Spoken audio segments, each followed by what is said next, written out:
Symptoms of rabies virus அதுவுமே 2 classifications பண்ணுறாங்க. Early symptoms and severe symptoms அப்படின்னு சொல்லி. இயர்லி சிம்டம்ஸ் என்னங்க வைரஸுக்கு?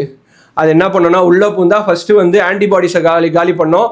அப்படி காலி பண்ணும்போது ஃபஸ்ட்டு ஃபீவர், காஃபு இந்த மாதிரி ஸ்ப்ரெட் ஆகி அடுத்தது டிங்லிங் சென்சேஷன், அப்புறம் வந்து இந்த ஊண்டு பைட்டான இடத்துல வந்து அரிப்பு ரொம்ப அதிகமாக இருக்கும். இதெல்லாம் இயர்லி சிம்டம்ஸ். சிவியர் சிம்டம்ஸ்னு ஒன்று இருக்குல்ல, அதுதாங்க ரொம்ப ரொம்ப கொடூரம். Fear of water, fear of light, even நம்ம மூச்சு விடுறதே வந்து பயமாக இருக்கும், அது கூட பயப்படுவாங்க.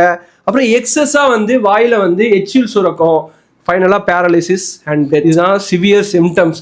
சிவியர் சிம்டம் வந்துடுச்சுனாலே இல்லை, உங்களுக்கு நிறைய பேர் பார்த்துருப்பீங்க, கேள்விப்பட்டிருப்பீங்க உங்கள் ஒரு நியர்பை ஏரியாலலாம் அந்த ராபிஸால் பாதிக்கப்பட்டவரை தனியாக வீட்டில் அடைச்சிட்டு இருப்பாங்க, பார்க்க கூட விட மாட்டாங்க, கிட்ட கூட நெருங்க விட மாட்டாங்க அப்படின்னு கேள்விப்பட்டிருக்கீங்க. ஆமாங்க, டார்க் ரூமில் அவங்கள போட்டுருவாங்க. அவங்கள வந்து அடுத்தது யாருக்கூடையுமே இது பண்ண மாட்டாங்க. சப்போஸ் அவங்க இறந்துட்டா கூட அவங்கள ரொம்ப ரொம்ப பாதுகாப்பாக ஆஸ் பர் மெடிக்கல் ப்ரோட்டோகால் பிரகாரம் அவங்கள எடுத்துகிட்டு போயிட்டு அடக்கம் பண்ணணும்.